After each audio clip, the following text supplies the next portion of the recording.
Greetings, my fellow knights. Tonight we journey to the dawn of Greek myth, to the great war between the elder Titans and the rising Olympians, a battle that shook the very cosmos. But before you drift into comfort, I ask you as a fellow knight of these tales to like and subscribe, and in the comments, share what legends or myths you would have us explore next. Now, let us begin. Chapter 1. A stone for a child, and silence kept Rhea waited in the narrow passage of stone, holding still while the guards' patrol moved along the corridor above the birthing chamber. She had moved carefully all that day and kept her face smooth, because Cronus noticed small things, and punished even smaller slips. Rhea knew Cronus feared a child would end his rule, and she knew the warning came from older voices that never played. Gaia had spoken through signs, and Aranos had backed the warning with a nod that needed no further word. Rhea carried that message quietly, and she planned each step with steadiness that would not startle Cronus or his household. She trusted her own hands more than comfort, and she trusted the few who remembered gentler rules before suspicion hardened the throne. The midwives kept to their tasks, and a servant named Melia kept the door, while Rhea eased herself down and waited for the child. A slow drop of water ticked from the ceiling, and the sound gave Rhea small measures of time to count and steady herself. Cronus's step never came near that chamber, because he thought the labor would happen later, and far from any threat. Rhea let that assumption work for her, and she let the hours pass until the pain gathered into one clear duty she kept. In those years, the court on Mount Othryz kept days by assemblies and reports, and the high halls fixed Cronus to his routine. He held power by caution and custom, and he trusted records more than warmth or counsel from family. Rhea learned that pattern well, and she learned how to step aside just enough to leave no sudden gap in order. She told the household she would visit Crete for offerings, and she asked for a small escort, because quiet errands drew fewer questions. The island lay in wide seas south of the mainland, and Crete offered distance and familiarity from journeys made before the throne hardened. Rhea had travelled there with her sisters long ago, and she remembered inland paths and a cave on Ida where one could rest unseen. That place held a pool, a ledge, and enough shadow for privacy, and it kept a mouth wide for a hidden entrance from hills. When she reached the coastline, she sent the escort to the town, and kept back only Melia and two women who knew her temper. In the cave, the air pressed cool and damp against her arms, and that plain touch steadied Rhea better than speech or ceremony. Rhea set supplies on the ledge, set a cloth ready, and rehearsed the steps that would keep the child away from Cronus. Cronus ruled with a habit of taking what threatened him, and he kept a bronze sickle close, a relic from the fight that made his crown. He trusted tools more than people, and he trusted hunger more than promises, so he swallowed each child as soon as Rhea presented swaddling. Hestia went that way, and Demeter went that way, and Hera followed them, while the halls kept quiet by denying grief. Gaia watched her descendants with the steadiness of old earth, and Aranos watched from remove, and both kept the warning clear.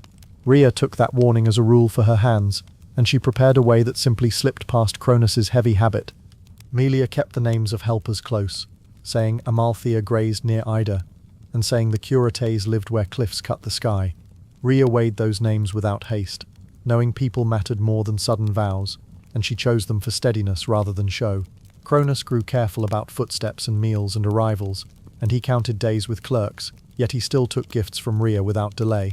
The sickle lay near him most hours, its edge showing a dull shine, and he touched it because he trusted metal more than tenderness. Rhea measured that habit too, and timed visits for the hour when Cronus wanted distraction from ledgers and disputes. The pains came at night, the women kept the entrance closed, and Rhea worked with the quiet skill of practiced breath. Zeus arrived small and strong, and Rhea named him in her heart, and the world narrowed to the fragile shape she would protect. Rhea looked at him, and named him softly, then wrapped him in a cloth, and handed him to Melia for the first concealment. Melia carried Zeus to the shadowed ledge, set him within a wicker cradle, and covered him enough to soften any noise. Rhea took a stone almost the size of a child, wrapped it in clean swaddling, and bound it with cords to keep the shape. She left the cave by the hidden path, rode to the harbour, and lifted the swaddled bundle when Cronus's men met her on the quay. Cronus waited in a small room near the gate, nodded as if this were ordinary, and reached for the bundle without ceremony or warmth. He raised it and swallowed steadily, like a man finishing a task, then wiped his lips and asked for the morning reports. The newborn let out a thin, quick cry in the cave far away, and that sound fixed Rhea's purpose when she returned and took him. Rhea held Zeus close, met Melia's gaze, and said they would keep the next steps small and quiet. Cronus returned to his schedule, recorded another delivery in the ledgers, and the palace clerk marked the day with the same careful hand. Rhea went back to Othry's for a time, answered greetings with usual grace, and let nothing in her gaze linger where it should not. She sent Melia messages by traders, sent small bundles through trusted hands, and kept her attention on duties that were expected and measured. In the cave, the women settled a routine, the hours found order, and the cradle rocked while small hunger cycles set the pace. So a child lived, and a stone went down in his place, and that quiet exchange kept Cronus's fear sleeping instead of roaring. Rhea knew the danger had not passed. Knew danger rarely passed quickly, so she kept each step low and watched the path ahead. The waves tapped gently against rocks below the cave mouth, a steady sound that reminded Melia to move slowly and keep the entrance hidden. Cronus still touched the sickle, still called councils, and the kingdom breathed as if nothing had shifted beneath the surface. Rhea counted that calm as borrowed time, visited Crete as a devotee when she could, and left again before gossip had any footing. It may not have seemed like much then, but it mattered later, because the life she guarded would gather allies once he could stand unhidden. This was how the first opening formed in the wall Cronus had built, as Rhea turned fear into plain method and careful timing. She did not annul his rule or confront his pride, nor set banners or speeches, but she moved him with ordinary habits. Rhea let Cronus keep his sense of order, and she kept her own order beside it, the two systems running together without touching. Gaia approved from below, and Uranus approved from above, and they spoke scarcely at all, because old powers seldom spoke when a line held. The child carried a future, the mother carried a plan, and between them the balance of the house began to lean steadily. Cronus had won his place with boldness once, and he held it now with suspicion, while Rhea matched that with patience that showed no strain. The holy names people later used grew from these choices, and the bitter names used later grew from the same ground, set early without display. For our simple account, it is enough that she acted when the hour opened, kept acting afterward, and accepted that safety required constancy. Rhea would soon ask others for help and training, and Zeus would soon learn to wait and listen. But those belonged to years ahead. For this moment, a mother saved a child from a sickle and a mouth, and set the first stone in a road that reached to war. Chapter 2. Milk, Bronze, and Patience in Crete. Inside the cave, Zeus dozed between feedings while Amalthea stood watch, and the curetes paced the entrance with patient feet. The smell of warm milk lingered after each meal, and the child settled, and Amalthea lowered her head as if counting blessings. Zeus stirred, and a small fist opened, and the nearest guard, a curete named Melicius, smiled and shifted his spear to the other hand. He quieted again, and Amalthea flicked an ear, and the little group returned to the slow rhythm that filled those early days. Zeus grew heavier week by week, and the curetes learned which cries meant hunger, and which simply wanted a song without words. Amalthea grazed near the entrance when clouds hid the sky, and she returned quickly whenever Zeus whimpered and rooted for comfort. The curates moved in pairs, and they shared bread and gossip softly, and they watched the mountain path for dust from unwanted feet. Zeus blinked at the shadows that came and went, and he tracked familiar steps, and he settled whenever Amalthea laid down near him. Amalthea gave more than milk in those weeks, and she gave steadiness, and Zeus absorbed that steadiness without needing any words at all. The curates kept their talk plain, and they kept their plans simple, and the child learned calm from patterns that rarely broke. In those Cretan years, the cave sat above a slope of wild shrubs, and goat paths cut across the stone like careful stitches. The steady drip of water from a crack in the ceiling marked the hours better than any sun they dared not risk in the open. Zeus listened to that drip before sleep, and Amalthea nudged him closer when drafts threatened his blanket corners. The curates used the same sound to time their shifts, and Melicius trained younger guards to match their steps to that quiet beat. It may not have seemed like much then, but it mattered later. Zeus crawled near the entrance when summer came around, and Amalthea blocked the gap with her flank and kept the sun to one side. The curetes hid their training in plain chores, and they split kindling, stacked jars, and watched for signs from friends who lived below. Zeus grabbed at pebbles and mouthed them, and Amalthea tapped the floor lightly to distract him, and the curetes nodded to each other. Rhea's visits were rare, and they were brief, and Zeus stared at her mantle but forgot it as soon as she left. Amalthea leaned into those partings with quiet strength, and she steadied the child by merely standing there and breathing in her slow way. The curates added a new rule after each visit, and they tightened the roots, and they trusted luck less and practiced more, which helped. Amalthea showed patience that never bragged, and she saved her strength for the moments when a small nudge made a large change. Zeus watched her closely, and he copied the way Amalthea paused before any move, then took it, and he learned that pause deeply, The Curates brought other lessons, and Melicius kept the group steady while Idios checked the paths and Corybus handled small supplies. Zeus needed people who worked without fuss, and the Curates fit that need, and Amalthea wrapped it all with a nurse's quiet authority. Melicius believed in routine, and he counted things, and he kept a slate in the back chamber where he marked off every day. Idios talked little, and he mapped the mountain in his head, and he remembered which shepherds could be trusted with a nod. Corybus carried stories, and he told them in pieces, and he tucked names into Zeus's mind without linking them to any grand promises. Amalthea dealt with quarrels, and she ended them with a look, and the men accepted that because the child quieted whenever she stood near.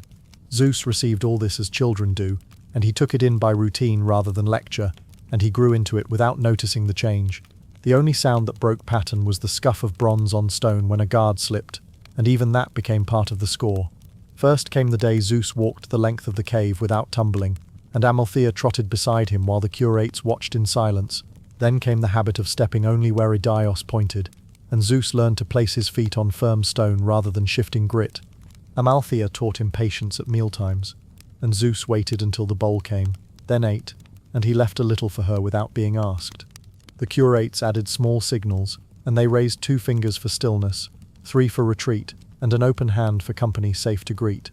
Zeus enjoyed the game of signals, and he mirrored them back, and he added a crooked grin when he understood, which pleased Melicius.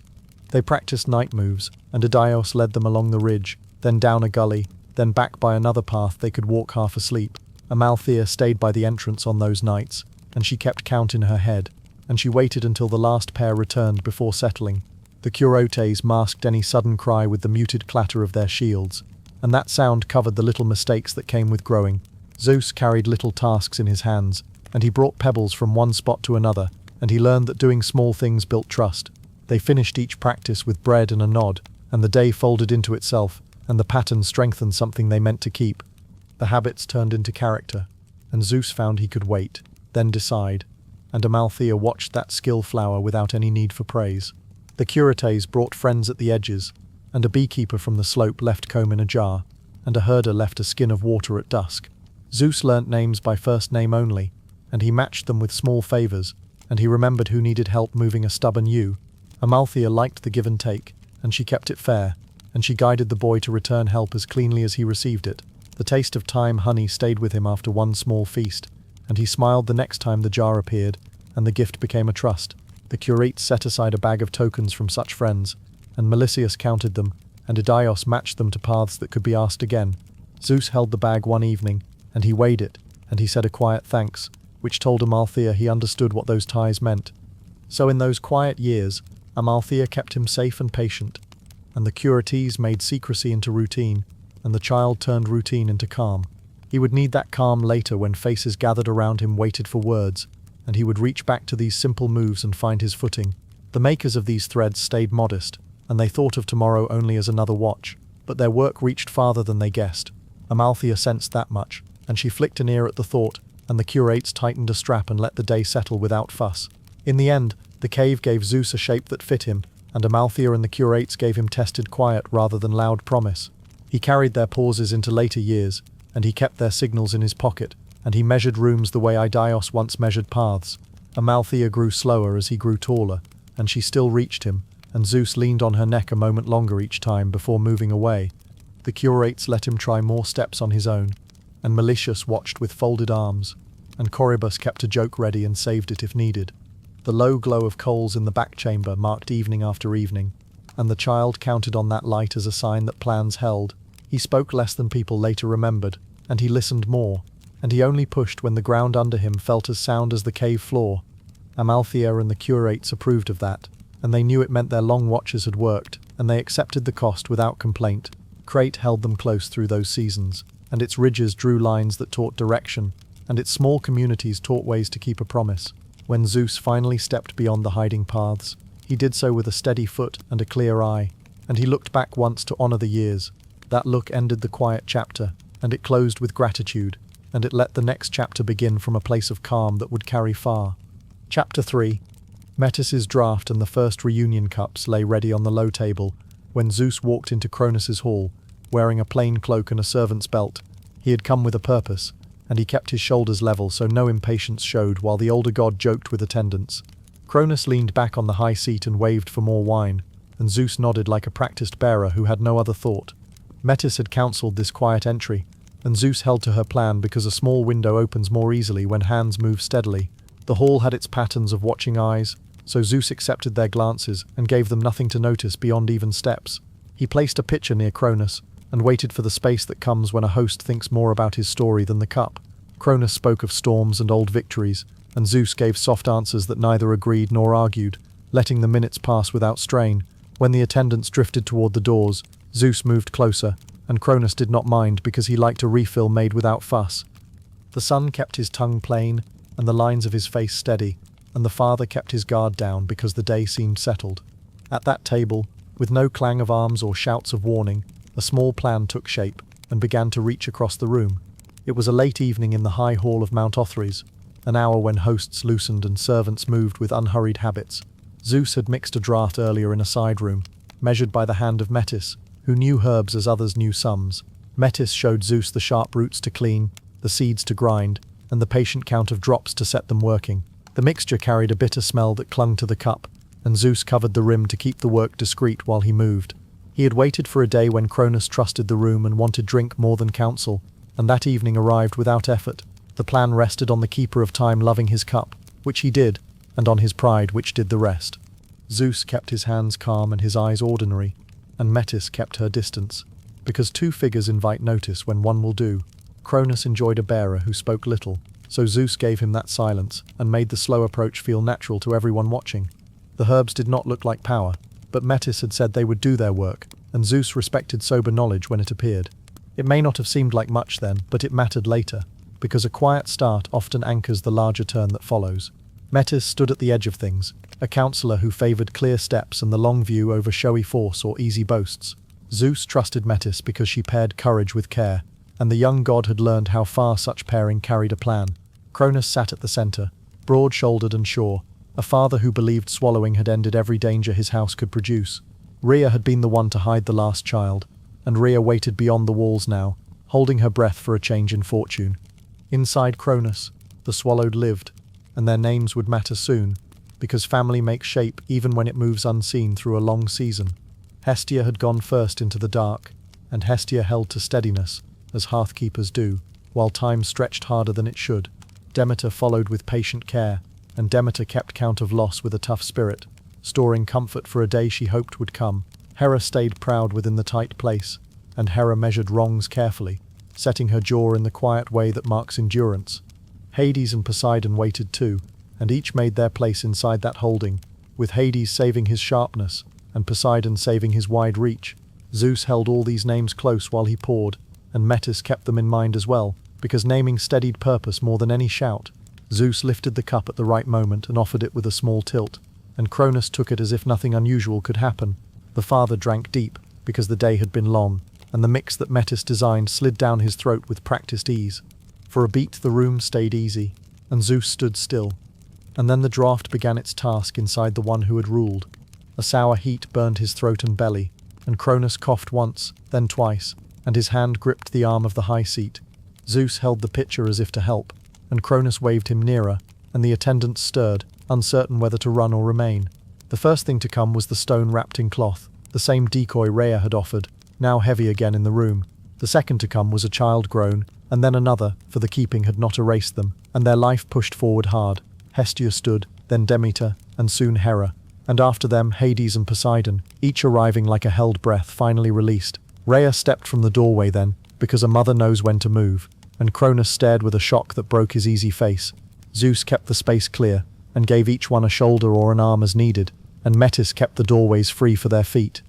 The five who returned found their strength rising quickly, and the narrow years shortened behind them as if the body knew how to catch up.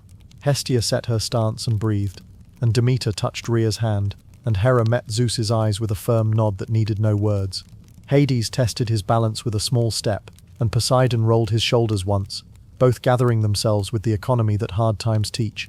Zeus spoke each name aloud, and naming steadied them again, and Cronus, faced with a full circle, could not find an easy command to give. They made a ring in the hall, and it felt right to them, and Metis stood just outside it, pleased to see care meet courage.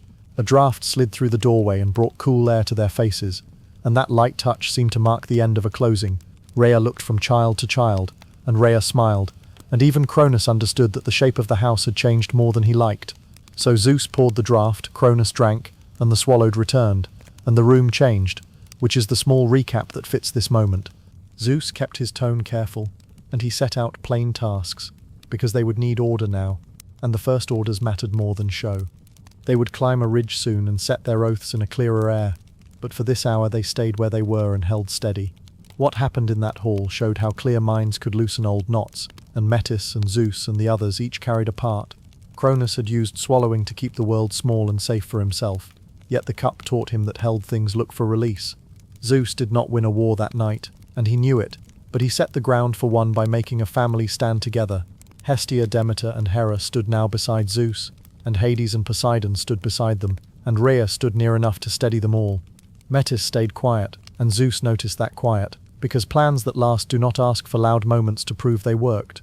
The bitter smell of the mixture faded in the hall, and the tools of the act sat harmlessly on the table like ordinary dishes. Cronus measured his next breath with care, and Zeus measured the room, and neither pretended the hour had been anything less than a turning. They had moved from hidden years to open steps, and the steps were not many yet, but they were clean and could be followed. It was only a chapter in a longer stretch, and they knew it, and knowing it kept their pace steady instead of rushing forward. The night settled on Mount Othras with a plain weight, and the family that would be called Olympians understood their shape would hold. Chapter 4. Pledges on the High Ridge. They climbed the high ridge in a quiet line, each watching the path and the sky as if both were listening. Zeus reached the crest first and stopped. Then Hera came to his side, and Hestia stood just behind with calm hands. Demeter took the place to the left of Zeus, while Poseidon and Hades set their feet wide, steadying the small circle. The wind moved cold across their faces, and it felt like a clean start after rooms and caves and echoing halls. Zeus did not raise his voice at once, because the ridge itself seemed to ask for measured words and a settled pace. He looked to each sister in turn, and he named Hestia, Demeter, and Hera quietly, letting the names settle in order. He turned then to each brother, and he named Poseidon and Hades, counting the strength that had gathered from hard places.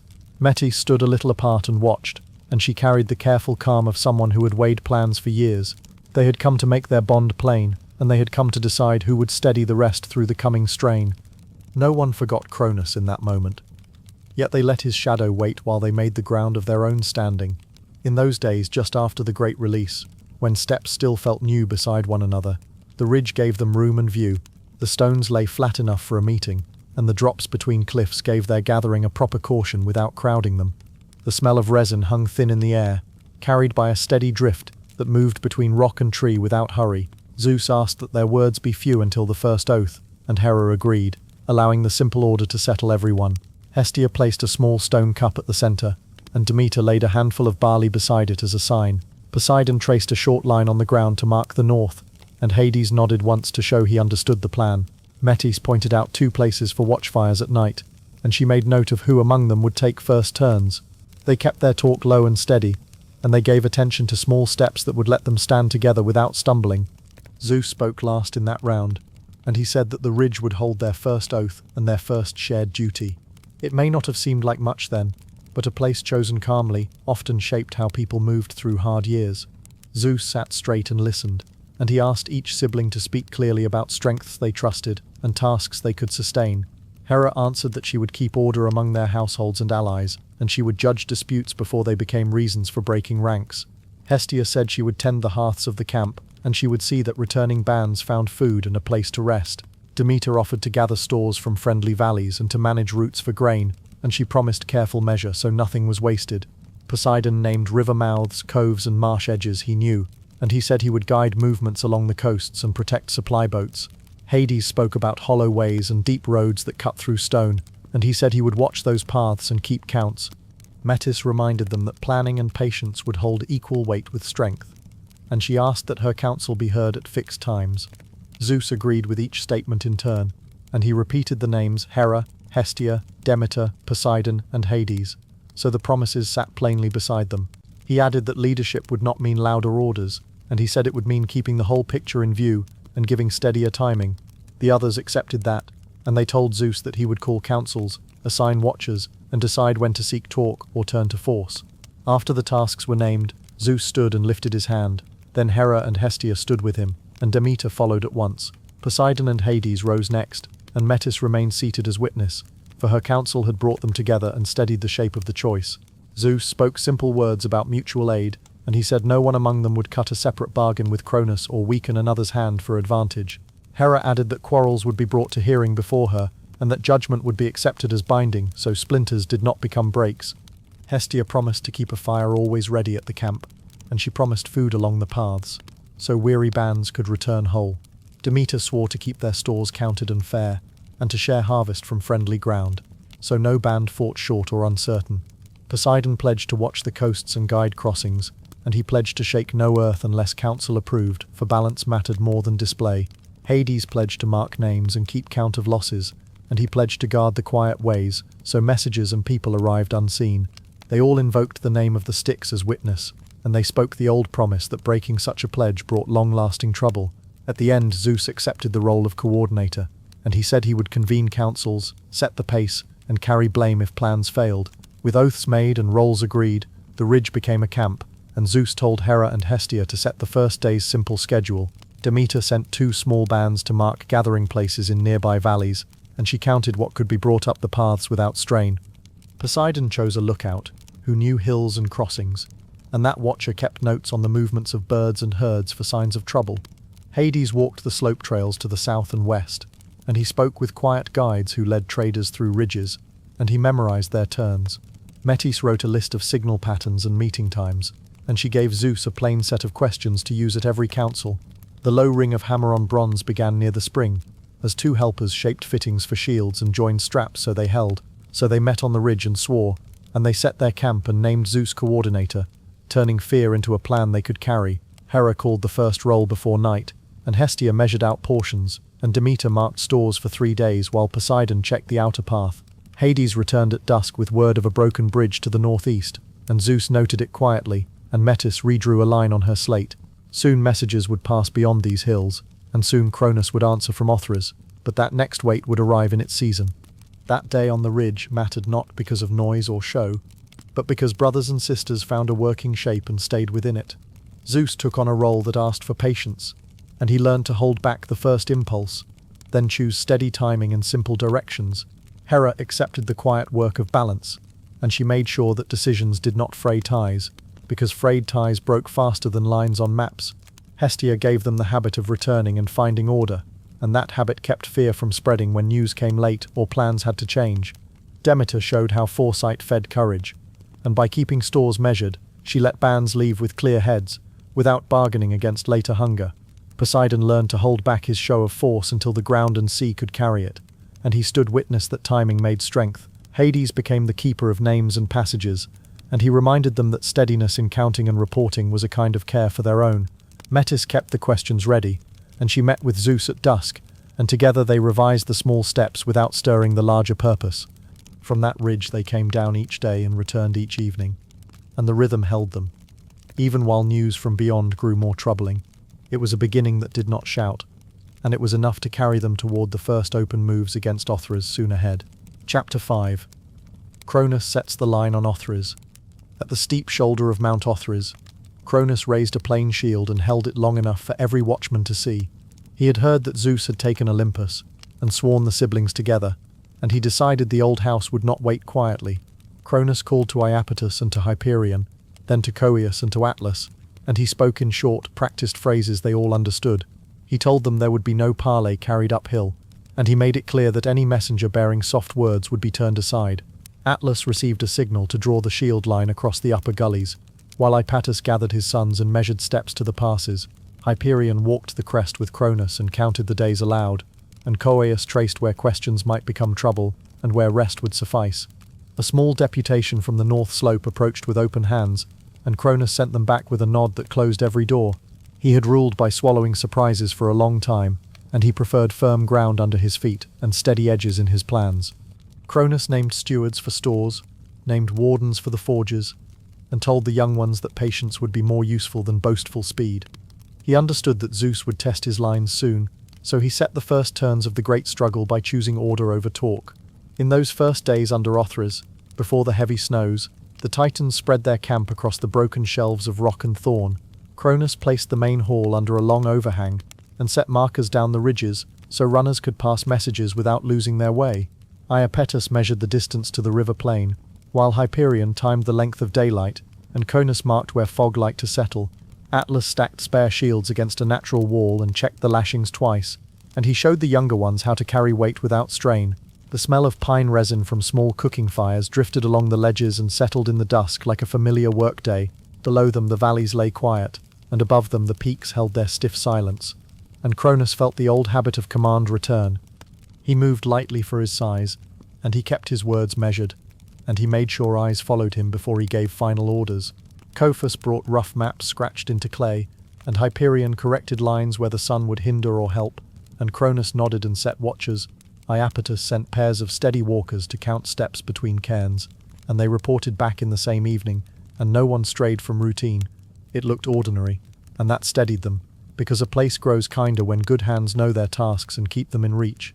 Cronus carried his years like a mason, and he spoke in that careful way that comes from work done with risk and repetition.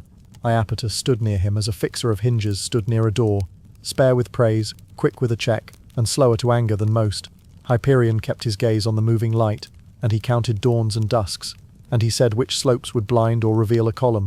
Koa, with a mind used to asking quiet questions, named who should stand with whom, and he weighed words before he weighed stones. Atlas took loads without complaint, and held lines alike. And when Cronus pointed, Atlas walked before the others, and stayed until the work was done. Around them stood Krios and the sterner uncles, and behind them stood younger cousins, whose names mattered less than their steadiness for long hours. Oceanus sent a polite notice from the far waters that he would keep to his paths, and Cronus neither pressed nor praised that choice. Prometheus kept counsel near Iapetus and watched both slopes, and Epimetheus followed his brother's steps with the patience of someone who learned by repeating. Cronus called for Themis and Mnemosyne to keep records and laws in order, but he kept them behind the lines and away from the rougher talk. He made space for Rhea if she wished to speak, but Rhea stayed apart, and Cronus accepted the silence as part of the cost of rule. First, Cronus ordered a chain of beacons across the lower spurs. Then he set times for watches and returns, and he insisted on simple signs. Next, he sent Atlas with a measured force to seal the eastward cut, and he told him to hold shape rather than chase every moving shadow. Iapetus released scouts in pairs to the north and west, and Prometheus drew their routes in clay, and Epimetheus carried the little jars of markers. Hyperion assigned runners to move only with the light at their shoulders, and Codius paired thoughtful elders with quick youth so messages would arrive intact. We keep the pace steady here, because Cronus liked days to move that way, and a delegate from Olympus arrived with equal courtesy and firm tone. He heard the offer to meet halfway and declined without raising his voice, and he sent the delegate back with a refusal as plain as a tally. The dust of their first road test rose in a slow sheet as processions of carts found the path from the southern quarries to the main store. Then Cronus called Menacoutus forward and told him to stand at the nearest ridge but not to charge, and he repeated the caution 3 times. The younger Titan nodded and pounded his chest, and Atlas lifted a brow, and Iapetus kept his hands still so the warning would settle. By nightfall, the passes were held, the markers were in place, and the first rhythm of the war settled into a modest workday pace. Within a day, small skirmishes formed where the lines met, and Menouius learned to hold as told, and Atlas praised him in brief words. Coeus adjusted the placements when a hard bend in the path confused 2 squads, and Hyperion moved a watch to catch the light better near a spur. Hyperius reported that the Olympian scouts were careful and quick, and Cronus nodded at that, and he told the wardens to expect such habits as the new norm.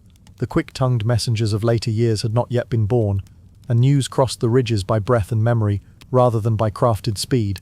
The dull clang of trial blows on shields marked the afternoons as each side measured reach without committing weight, and it seemed modest, but it mattered. Hades brought his scouts back unharmed from a narrow cut, and Poseidon marked a wet seam below a scree slope and advised against heavy wagons there. Hera and Demeter counted food for long weeks, and Hestia kept the home fires steady at Olympus, and Zeus held his counsel with a calm face.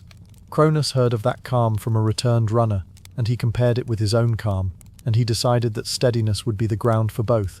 Up to this point, Zeus had freed his swallowed kin, and set them on Olympus, and now Cronus answered with hard order and careful reach. Help from deeper halls would change what felt balanced soon enough, but for the moment the old house on Ophras stood firm and unbending. In this way the first movements began, not with a crash, but with lists, markers, and the rhythm of people doing their jobs. Cronus chose to hold rather than rush, and he trusted Hypatus and Hyperion to keep the days in order, and he relied on Atlas to steady the row. Cronus watched the gaps and filled them early, and the younger kin learned the feel of a slow war, and they learned the weight of waiting without complaint. Zeus watched from Olympus, and matched patience with patience, and the two houses measured each other without yet spending their deepest stores. The old paths between ridge and ridge became known to both, and runners learned the same turns and stones, and small kindnesses happened in the background. A young Titan shared a cup with a nervous guard from a cousin house, and an older aunt mended a strap for a stranger without asking a name. Cronus knew those small things kept a camp human, and he allowed them, and he kept the larger shape of the lines firm without anger. The war had opened, and it opened in a way that suited the elder ruler, and it asked the younger leader to find new tools. It may not have seemed like much then, but the choice to refuse parley and set work in careful layers shaped every later day. When the night settled around Othrys, Cronus slept lightly, his shield within reach, and he dreamed not of triumph, but of holding the line a little longer. Chapter 6. Allies from the deep, and gifts of power, under the quiet sky. After the first moves of war, Zeus turned from the ridges and chose the steep way downward. The camp on Olympus held steady under Hera's eye, while Poseidon and Hades watched the paths and spoke in low tones. Zeus listened to their words, then he asked them to hold the line, and he wrapped a cloak that hid bright edges. Hades pressed a hand to Zeus's shoulder, and Poseidon nodded once, simple and sure, as brothers did when decisions were settled. He stepped from the snow line onto the dark slope, and he kept his breath even, because the path ahead went far below. Rhea's stories about the deep had been plain, and Zeus carried them like a map, careful with each turn and rock. He descended past fir roots and older stone, thinking of the vow on the ridge and the stiff backs of the Titans. The thought of Cronus on Othrys stayed near, not to frighten Zeus, but to keep him honest about the work required. He had learned in Crete that patience fed strength, and he counted his steps as if each step were a promise kept. The cool damp of the rock met his palm when he steadied himself, and he welcomed that small truth of the earth. In those days, the road into Tartarus lay beyond lands that farmers never named, past gullies that fell quiet even in daylight. Zeus found the cleft behind a stand of black pines, and he slipped between slabs where simple light thinned and the ground turned hollow. The ancient gates had no guards on the outer rim, because the fear of them did most of the guarding without help. He studied the bronze work and the old bolts, then he walked a slow circle to feel the pattern of forces set there. Rhea had told him that the first powers liked bindings and locks, and Zeus saw the truth of that in each hinge. He neither hurried nor hesitated, because both missteps woke attention, and he needed quiet more than display for this part. A faint taste of metal touched his tongue as the air changed, which told him he had moved beneath the long reach of the gates. Poseidon waited above, and Hades stood near the opening, but Zeus alone passed inward, as had been agreed among the siblings. He felt the weight of trust without flinching, and he knew that trust could be repaid with careful work before loud victories. We keep the pace steady here, because haste rarely served well in deep places where mistakes settled heavy and stayed. The ones he meant to free had been old before Cronus learned pride, and they had names that held simple strength. Brontes, Steropes and Arges were cyclopes, broad across the shoulders, with steady hands used to tools and heating stone to shape. Briareus, Cottus, and Gyges were the 100-handers, each a wall of muscle and patience, with many arms built for unending tasks. Zeus remembered tales that Uranus had feared their size, and he recalled that Cronus had feared their promise even more. He did not pity them as curiosities, because Zeus saw in them willing workers who could hold a line without seeking glory. They had suffered chains and long hunger, and they had watched years pass in counting, measuring time by the number of thoughts they repeated. Briareus still kept a calm tone when he spoke of service, and Cottus used plain words about fairness, while Gyges looked down and listened. Brontes talked like a foreman, and Steropes nodded through plans, while Arges kept tally with a thumb against his broad palm. A dull red glow pulsed from a cracked vent nearby, a sign that old forgers still remembered their makers even through prison years. It may not have seemed like much then, but it mattered later, that Zeus met them as partners rather than as curiosities. First, Zeus cleared the way by facing the jailer, a serpent-bodied keeper named Campe, whose orders had been simple and cruel. He stepped in at a quiet angle and struck when Campe reached, and the keeper fell, and the chains lost the will that tightened them. Then Zeus broke the clamps and knots, and he called each name, and each old ally answered, shaking off stiffness without complaint. Brontes led the Cyclopes to a rough bench and spoke of tools, and Steropes gathered ore from corners, while Arges checked the air. With practiced ease they built a small furnace, and they woke coals that had waited, and they set a simple bellows to work. They promised Zeus 3 gifts that were not trophies but tools, and Zeus listened and nodded, careful to remember each reason. For Zeus they drew out a thunderbolt that could be called and dismissed, meant to strike fast and teach swiftness to hesitation. For Poseidon they shaped a 3-pronged spear to shake waters and ground, meant to move what was stubborn and clear clogged paths. For Hades they forged a dark helmet that bent sight away, meant for quiet moves and for turning the edges of strongholds. The first ring of the hammer carried along the tunnels like a bell, and it told the deep halls that old work had returned. When the gifts cooled and the fittings were checked, Zeus took the thunderbolt, Poseidon accepted the trident, and Hades set the helm in place. They tested each piece with modest trials, and they learned the edges of use, choosing care over spectacle in those first moments. Briareus, Cottus, and Gyges lifted fallen lintels and cleared tunnels, while the Cyclopes stamped out coals and bound gear for the climb. Zeus asked for oaths that were plain and binding, and each ally swore to stand with the Olympians until the war's terms were set. So Zeus had freed the old smiths and the 100-handers, and each brother carried a new tool that matched his way of working. The 100-handers also spoke of how they might hold a flank or ballast a breach, steady as quarries, without chasing honor. Zeus listened until every part had a place, and he shaped simple signals, because clarity could save hard effort when crowds grew. A low roll of thunder reached the Olympian camp as evening neared, and Hera lifted her head, knowing the sound meant news coming. It was not yet victory, only readiness, but it changed the measure of the field, and more Titans would feel that change. Soon enough, those many hands and those new tools would meet lines that had hardened, and something stiff would loosen and give. On the climb back, Zeus kept the pace even, and he let the others set footing, because leadership sometimes meant giving ground to skill. He carried the thunderbolt wrapped short, and he felt how it waited without hunger, ready to answer only when asked directly. Hades walked lightly with the helm tucked under his arm, and Poseidon tapped the trident against rock where the path needed measuring. Brontes and Steropes told simple stories to pass time, and Argus kept counting, while Briareus marked turns with stacked stones for memory. Zeus glanced at each face and saw resolve without heat, which pleased him more than cheers would have, on a day like that. Whatever greatness later bards claimed for those tools, they had begun as answers to ordinary needs, and they stayed useful because of that.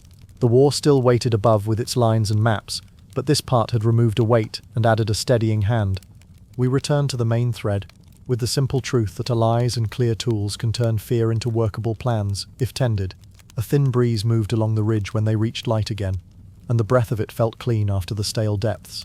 Zeus nodded to Hera as he crossed into camp, and the night settled around them, quieter for knowing what had been mended. Chapter 7.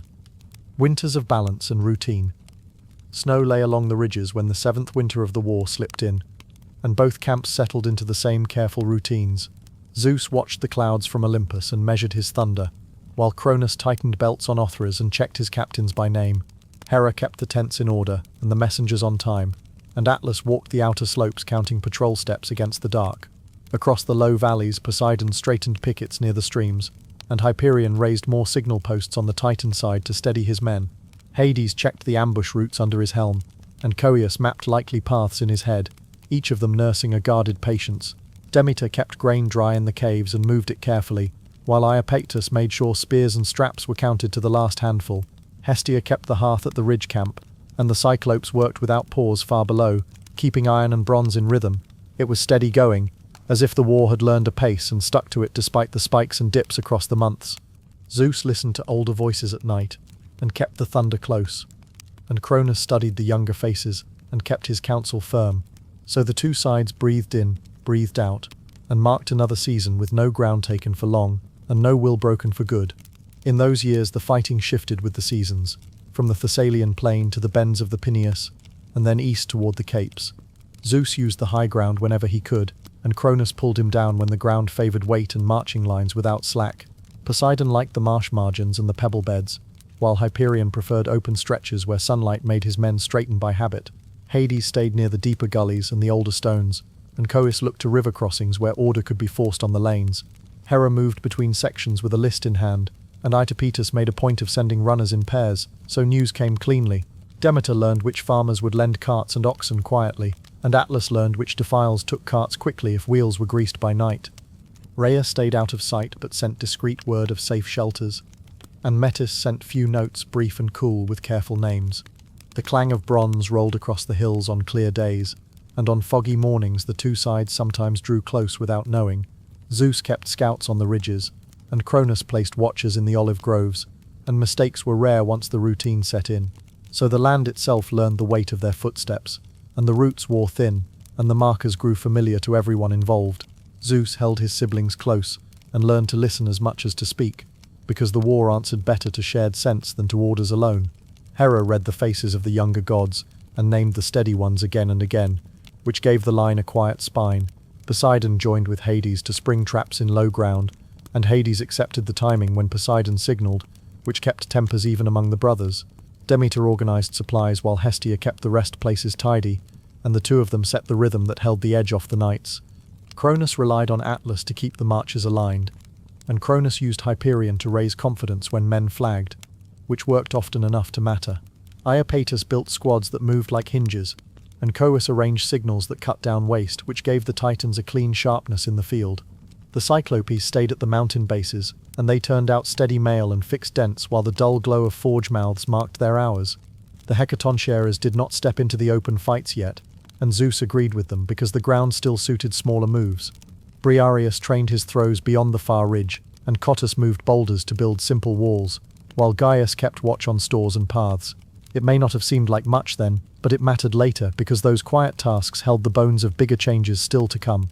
First there came a push on the open plain below Othrys, where Atlas tried to roll the line, and Zeus answered with layered signals. Then Poseidon gave ground on one edge, and drew Hyperion after him, while Hera closed a gap on the other side with 2 fresh squads. After that day, Hades took 10 companions and vanished under his helm, and he cut 3 ropes that held a Titan bridge in place. Cronus answered by building 2 new bridges, and placing Codius to guard them, and that gave the Titans a stable crossing toward the central meadow. Zeus threw his bolt once that week and split a pine for a marker, and the message told allies where to converge the following morning. Poseidon rose from a streambed and struck the supports with his trident, and cold river water tugged at ankles while the Titan line steadied. Iapetus found a flank at dusk and almost folded the Olympian scouts, but Demeter had seeded that track with carts, which slowed him enough for rescue. Hera sent Hestia forward to hold the pause, and Hestia stood calm with a marker staff, and nobody rushed the crossing after that. Zeus slept little, and counted movements with Metis's older notes beside him, while Cronus drew his circle tight and measured provisions against another season. So the days slid into weeks with losses here and wins there, and the ledger stayed even, and neither camp let that trouble the routine. Over 10 winters the same pattern held, with Cronus strong on the anchor points and Zeus nimble where ground and weather allowed a clever turn. Hyperion lent heart and light to marches at dawn, and Poseidon answered fatigue at dusk by lifting men and gear across rough water in teams. Iapetus sharpened night raids and learned to withdraw before Hades returned, and Coeus saved strength by keeping his captains fed and his signals crisp. Hera made friends with river folk, and Demeter kept seed safe, and Hestia held the center with meals and a voice that never strained. The Cyclopes adjusted the thunderbolt's balance twice, and Zeus felt the shift in his arm, while distant thunder muttered without a storm to follow. Atlas hardened the Titan frame with longer marches, and Hyperion guessed right about a Thor week, which let Cronus move grain sooner than expected. By then both sides understood the other's habits, and both sides adapted, and the score stayed near even for anyone who kept count. It seemed plain from far away, but it meant that fewer died in sudden swings, and the younger ones learned their trade without panic. We kept the pace steady here, because they did, and because the slow work of trust and timing mattered more than one brilliant strike. Even so, Zeus held one card unplayed, and Cronus kept nerves tight, and both accepted a long pull rather than a throw of dice. When the 10th winter thinned and the first shoots showed along the paths, the two sides counted their living and kept their hands to their tasks. Zeus thanked the Cyclopes for work well done, and Hades thanked the quiet scouts by name, and Hera named those who had held the line. Cronus praised Atlas for the marches, and Hyperion for the steady mornings, and Coeus for signals that reduced strain, and each man returned to watch. Demeter divided seed for spring plantings among the friends who had helped, and Hestia marked new rest spots where the road bent around the hills. In the evening a small campfire crackled outside the main tent, and the mapstones sat warm, and the talk stayed low and practical. They had not won, and they had not lost, yet the Olympians had learned to move as one, and the Titans had learned to expect it. Zeus set his eyes on the long ridge beyond the last bridge, and Cronus set his jaw, and the careful rhythm continued into spring. Hera folded away the winter rosters and drew new columns, while Hyperion refreshed his men and Aetius counted tools, and everyone knew their work. From the forges came another quiet delivery, and from the valleys came word that the passes were clear, and the camps answered with calm nods. That was how the long middle of the war rested, not with banners and speeches but with patience, small moves, and the steadiness that kept life going. Chapter 8. The 100 Hands Break the Line. The morning they brought the 100-handers forward began without talk of ceremony or victory, and few knew what it would change. Zeus stood with a plain staff instead of the bright bolt, because the moment needed patience rather than display. He looked to Briareus, and Briareus rolled his huge shoulders like a mason checking his load before work on a steady day. Cottus and Gyges waited a little apart, and they watched the Titan shields lock along the ridge in drilled, practiced lines. Cronus kept his captains close, and Cronus trusted the line they had trained to hold across mud, stone, and long afternoons. It had held through many set days, and it had taught both sides the habits of the other in slow, tiring detail. Zeus had learned those habits well, and he had saved the great strength for when steadiness could open a seam without waste. He lifted his hand and then lowered it, and the signal passed in an even wave through the ranks toward the forward earthworks. Under their feet, the ground gave a slow, even tremor as the giants moved from reserve toward the front in practiced order. None of them hurried, and Zeus did not hurry them, because the change had to look like another routine relief of the line. The plain below Othrys held a shallow dip where streams braided, and then sank into gravel before the foothills, a steady place for carts. Along that dip ran the Titan supply track, and along the ridge above it stood their shield wall in layered files and careful stations. The season was late, and a cold wind blew straight from the heights across open ground, sharp enough to nip at unshielded faces. Cronus had placed Hyperion and Cottus near the center, and he had sent Atlas to keep the left from slipping into the marsh. Iapetus stayed back with the carts and ropes because Iapetus kept the trains moving with a strict hand and a fixed timetable. On the other side, Zeus kept Hera near the cooks and Hestia near the hearth tents, since fed ranks did not tire so fast in work. Demeter walked the trampled fields with steady care, and Demeter spoke with the local folk who had stayed to tend their animals. Poseidon traced the streams and measured their banks, and Poseidon found the points where water could steal the edge from a slope. Hades kept to the rear with the helm not yet lowered, and Hades watched for unseen paths that led down toward the track. It may not have seemed like much then, but that mapping of ground and people shaped what followed and saved trouble when strain came. Briareus had a habit of counting under his breath, and Briareus held to that steady rhythm whenever nerves rose among ordinary fighters. Cottus liked lists, and Cottus kept a simple one in his mind of what to lift first and where to place it next. Gyges, who some called Aegeon in older names, favoured sequences of 3, and he kept the throwers moving on that firm beat. The Cyclopes stood near them with new iron hooks and shaped stones, and Arges passed the pieces along with steady, practiced hands. Brontes watched the balance of each load, and Brontes checked the grips so the hands would not slip in the long work. Steropes said little, and watched the Titan center, and he nodded to Zeus when his best guess of distance finally seemed right. Zeus kept the thunderbolt at his side like a tool he might use once, and Zeus did not make it the heart of the plan. Poseidon set markers with his trident along the stream beds, and Poseidon remembered where a push would move a bank at the base. Hades lifted the unseen helm halfway, and then lowered it again, and he waited for the right gap to walk through unseen. The bronze rings on the heavy ropes clicked softly as hands shifted their holds, and that one small sound steadied nerves around the pit. First the giants tested the wall with light throws, and the stones fell short to learn the bounce and roll across uneven ground. Then Briareus called out the count, and Cottus matched it, and Gyges sent the third stones into the lower shields in rhythm. Hyperion braced and gave orders, and Hyperion kept the center from wavering, while the first blows passed and the lines gripped harder.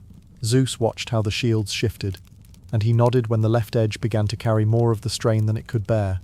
Poseidon pressed his trident into the streambed, and a small bank slid just enough to tilt the footing below the supply carts. Hades slipped forward beneath the helm, and Hades cut the lines on 2 teams before he stepped aside into unmarked shadow. When the teams pulled, the loads shifted, and Iapetus had to turn men from the wall to catch the trouble before it spread. That turn opened a seam at the base, and Briareus sent a row of stones along it like wedges driven into a split log. Each landing sent a dull shudder through the ground near the ridge, and the fitted wall began to creep by inches along the track. Zeus raised the bolt just once, and struck a buttress rock, and the break forced the captains to pull back 3 files at once. With the buttress broken and the wagons snarled, the line lost its timber, and the trained balance went out of it at last. Cronus sent word to Atlas, and Atlas leaned into the gap with raw strength so the center would not fold at once under strain. Cronus carried messages along the rear, and Cronus ordered the flank to pivot and make a new hinge on higher ground. Iapetus begrudged the cut ropes and the sliding bank, and he tried to rebuild the path with spare planks taken from carts. The Cyclopes did not chase, and they kept passing stones to the 100-handers, because the work was not finished yet for either side. For 10 long seasons the lines had traded ground without change, and this day marked the first full breach that stayed through the evening. A thin ribbon of smoke drifted up from a cart fire near the track, and it lingered as men sorted what to save. Zeus let Hades take a group of prisoners out of the press, and Zeus set Poseidon to drag the stream over the broken path in sheets. We kept the pace steady here, since the pieces moved in measured steps, and the goal lay a little further ahead for all. The next push would press toward Uthres, and chains would be forged, but first the captains needed their ranks gathered and their breath returned. When night came, the plain lay still, and the ruts waited for new tracks in the morning as both sides counted what remained.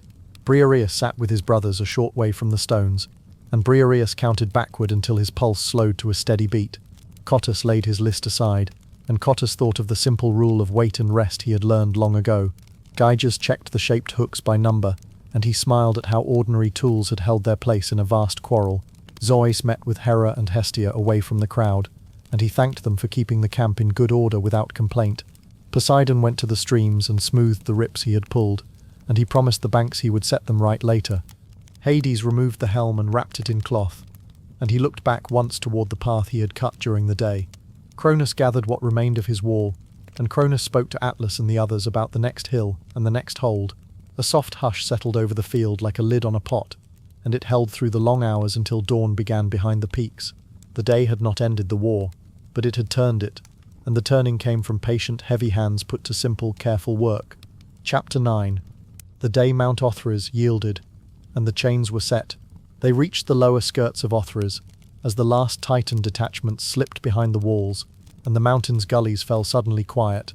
Zeus walked a measured line along the advance, and he kept his hand raised so the front ranks held until the signal came. Poseidon stood off to the left flank with the trident held plain, and he watched the benches of stone like a builder looking for seams. Hades moved where others could not see him, and he checked the narrow paths and culverts for a way-in that would not cost 100 lives. Hera kept the wagons in order, and she sent runners to the wings so no one mistook a pause for a retreat. Demeter spoke with the quartermasters, and she sent water and bread forward because hard work rode better when the stomach was quiet. Hestia stayed where the cooks had set their pits, and she spoke softly to the tired ones who had marched most of the night. The Hecaton shares had already finished their long throws, and Briareus stood calm with stones stacked like simple chores waiting to be done. Cronus sat above, and he counted which captains still answered, and which banners were gone from the yard below his hall. The ground gave a tired tremor underfoot, and it told them the mountain felt the weight of the years and the fighting that had been carried up its sides. It was early light on the day they pressed the stronghold itself, and the air lay still along the northern face where the main gate faced the plain. Mount Othres had shelves cut into it by old hands, and those shelves held towers that Cronus trusted because they had served him since the first marches. The southern ravines had been narrowed with rubble and timber, and a single wicket stood there for messengers when the main gate was shut. The ridge path on the west had a ramp for supplies, and Atlas had placed the heavier companies there because a straight road could steady a retreat if it came to that. Zeus waited long enough to let scouts return twice, and he used those minutes to look at the join of gate and wall where a crack could begin. Poseidon studied the base where water had worked long ago, and his eye had the patience of craft that did not hurry even on a hard day. Hades walked the ditch along the east, and he marked where the shadows fell, if someone wanted to pass unseen between watches. Hera counted the reserve lines by simple tens, and she counted again because a steady count kept fear from gaining a home. It may not have seemed like much then, but it mattered later when charges needed to arrive on time, and not after the door had slammed. Dawnlight lay flat against the black stones of the ramparts, and it showed every line that age and haste had put there. Zeus stayed at the middle because the signal had to be seen, and he looked to either side so no part of the line felt forgotten. Poseidon kept close to the faults he had chosen, and he spoke briefly with the Cyclopes who had come up to place a brace where a fold would take it. Hades used the unseen helm given earlier, and he moved through small doors as if they were open halls, careful not to rush because he knew patience would keep him safe. Hera walked among spearmen and slingers, and she used names when she spoke so men and gods alike knew someone held them in mind. Demeter spoke to the column leaders about sharing water, and she sent pots forward in pairs so no one waited long enough to think about turning back. Hestia kept a quiet place behind the main line, and she told the anxious ones where their companies would stand so there would be no confusion when the horn sounded. Briareus, Cottus, and Gyges stood apart and watched the peaks, and they knew which way a rock would fall when a strike loosened it. Cronus held council with Iapetus, Hyperion, and Coeus, and he spoke evenly because a calm voice could steady hands even when news ran thin. Atlas waited by the western ramp and kept his shield high, and he listened for a call that would mean one last push or a final stand. A single glint slid along the edge of Zeus's raised thunderbolt, and those nearby saw it as a plain sign that the work was almost ready to begin. First, Zeus lowered his hand, and the hecatoncheires began a careful throw that fell short on purpose to watch how the wall took punishment. Then Poseidon struck the seam at the gate's left heel, and he measured the give like a mason tapping stone before a break.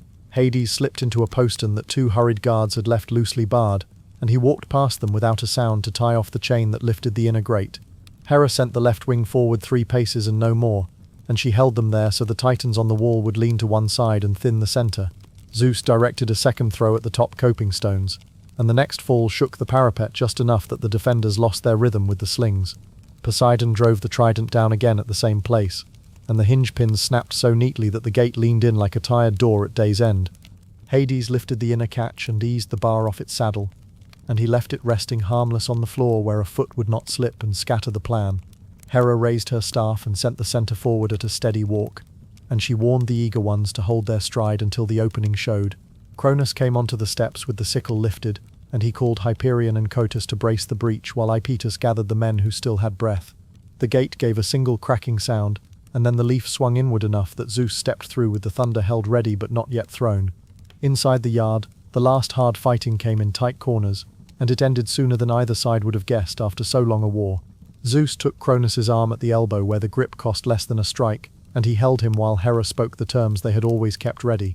Poseidon turned aside Atlas with a word and a push, and he sent him toward the west spur as Zeus named a different duty for that strength. Hades brought the inner captains out one by one, and he faced them toward the court so no one mistook rough hands for needless cruelty. Demeter called for water again, and for bandages, and she made sure the wounded from both sides were carried where Hestia could tend them without worry. The Cyclopes set to their plain craft as soon as the hall was cleared, and they drew out lengths of adamant they had carried for a day such as this. Zeus bound Cronus with those chains across the wrists and ankles, and Hera read the sentence that placed him below the earth where time ran heavy. Poseidon took Iapetus, Coeus, and Hyperion in turn and marked them for Tartarus, and Hades wielded the keys because their keeping belonged to him. Atlas was spared those same depths but placed beneath the weight of heaven's roof, where his back would keep sky and earth apart for as long as strength endured. A cool draught rose from the opened pit when the doors to Tartarus rolled aside, and Briareus, Cottus, and Gyges stood there as wardens ready to take their watch without fuss or pride. The line had broken before, and now the stronghold followed, with the old order set down plain, and the new order standing in its place. Zeus passed Cronus to the 100-handers with a nod, and he spoke evenly to his father, because there was no ease in a son binding a parent. Hera recorded the names of those sent below, and those allowed to swear peace, and she marked the few who had stood aside and would return to quiet homes. Poseidon watched the western sky and thought of seas, and he said only a few words as Atlas bent to his unending labor at the horizon. Hades walked slowly down the first steps of the pit, and he checked every lock and latch because a door that had to hold for an age could not be trusted to haste. Demeter sent grain from the captured stores to every company, and she told the cooks to share it with those who had fought against them because hunger ended the same way for all. Hestia sat by a small fire and steadied the hands of a young runner, and she spoke his name again until his breathing matched hers, and the worry left his face. The Cyclopes hammered the last links closed, and they showed Hera the seams so she could set her seal and be sure nothing would fail in the first hard night. It may not have seemed like much then, but it mattered later that the wardens were set and the keys found their keeper before celebrations began. The world would be divided in calm after this day, and that part would come when night had passed and quiet thinking had room to stretch. Chapter 10. Lots drawn and boundaries set. In the days after the chains took hold in Tartarus, quiet lay across the ridges of Olympus and the long valleys below. Zeus took measure of distances and duties. Then he turned back toward the work that waited without boasting. Poseidon had come up from the shore by an easy path, and he kept his voice even while he greeted his brother. Hades arrived last, steady as always, and he set his helm carefully on the ground like a tool waiting for its purpose. Hera stood beside them with her hands folded, and she watched the brothers without flinching, because families needed plain talk after hard years. Demeter had the understanding of someone who had counted seasons carefully, and she listened for a pause rather than a victory cheer. Hestia kept near the fire they had banked, ready to speak when needed, and her quiet steadied the others without calling attention. Themis was there with a slim staff, not to command, but to remind them of boundaries and the weight of oaths. They all knew the fighting had ended, yet they also knew the ending would not hold unless they sorted the world with care. It was a work of days rather than a single hour, and they stepped into it together without ceremony or a heavy show. On the first clear morning after the victory, they met near the high summit where a flat shelf of stone served as a working table. Zeus stood at the center with Themis, and the two of them marked a plain square where agreements could be set in order. Poseidon and Hades faced each other across the square, and Hera, Demeter, and Hestia stood easy within hearing, ready to answer. A thin wind carried the smell of damp rock, but no one hurried, because quiet decisions needed unbroken pace rather than display. Styx came up from her course by permission, and she set a small bowl so oaths could touch her name without confusion. Nike stood behind Zeus with a steady look, and Bayer and Zealous took places along the edge, keeping the meeting simple and calm. The 100-handers kept their watch far below, and they sent word that the chain anchors held steady, and the gates moved only when ordered. The Cyclopes stayed at their forge caves by agreement, and they waited for a signal before they shaped any needed locks or hinges. Oceanus remained in his courses and sent a sign of assent, and the old river agreed to stand outside disputes inside the new bounds. It may not have seemed like much then, but that quiet arrangement of who stood where made the hard parts easier to carry later. Zeus carried the understanding that decisions finished wars as surely as weapons, and he asked for patient words before anyone moved to steps. Poseidon carried resolve in his shoulders, yet he let his brother speak first, because the same tide moved them both toward lasting balance. Hades listened more than he spoke, and when he did speak, he framed his thoughts like ledgers, clear, direct, and free of ornaments. Hera kept a steady attention on them all, and Hera reminded each by name that family quarrels did not need new sharp edges. Demeter pressed for steady fields and measured sharing, and Demeter held that harvests did not thrive when borders shifted every time someone woke. Hestia waited for her turn, and she asked for a fixed seat and unbroken tending, so distant houses would learn calm from a constant hearth. Themis kept the count and set the order of replies, and Themis ensured that each voice held a place without being pushed aside. Styx marked their oaths and stood ready to harden them, and Styx accepted that punishments for breaking them would be heavy and unquestioned. Oceanus remained neutral and useful at once, and Oceanus promised crossings for messengers and allowances for travelers who did not disturb his bounds. Hecatate stepped near the end with a modest nod, and she asked for crossroads and night watches, which they granted easily without debate. First, Themis laid out small marked stones on the flat place, and she explained the rules so there would be no doubt about fairness. Zeus agreed to leave the choosing to chance, and Zeus stood with his brothers while Styx watched, because binding events needed witnesses with clean standing. Poseidon nodded without complaint, and he placed his hand beside theirs, trusting that shared gains would matter more than a drawn symbol on polished rock. Hades spoke a brief assent, and he asked only that boundaries be kept clear and passages respected, so later troubles could be settled without shouting. Then the lot stones clicked softly in the bowl, and Themis lifted them one by one, reading each without pause, careful and precise in her motions. Zeus received the wide sky and weather, and Zeus accepted the charge with a few quiet words about measured storms and fair days for fields. Poseidon received the sea and its roads, and he promised straight courses for ships and a held temper when winds stirred more than needed. Hades received the underworld and the paths beneath, and he pledged to count the arriving without favor and to keep old laws under even hands. They agreed to keep the earth in common for walking and building, and they promised not to tear it apart in their quarrels. After the lots, they set Tartarus apart under guard, and they confirmed the 100-handers as wardens with full authority to resist any petition. In the weeks that followed, Hera took the role she had waited for, and she kept household matters large and small in reliable shape.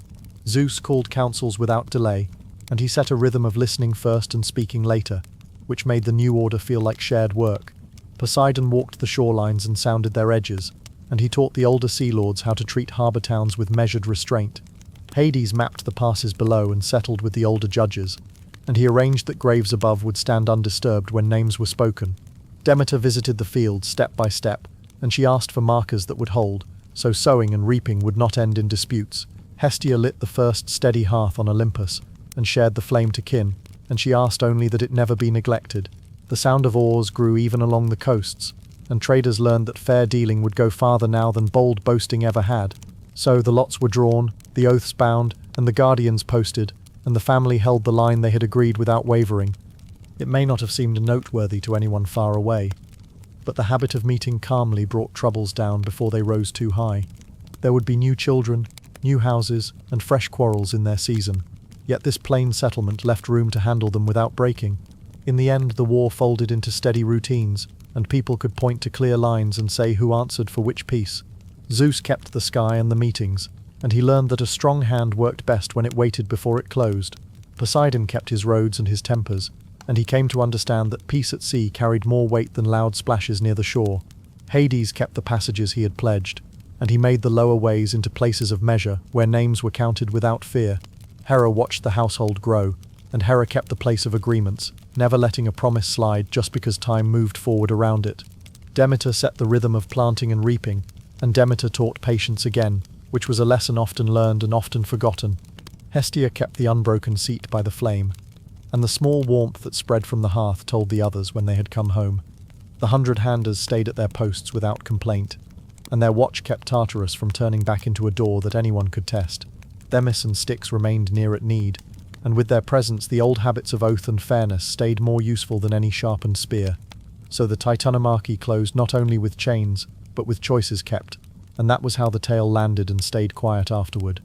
And so, dear knight, our tale of the war of Titans and Olympians comes to an end. May your rest be peaceful, and may your dreams echo with the thunder of ancient battles long past. Until our next story, ride onward beneath the stars. Good night.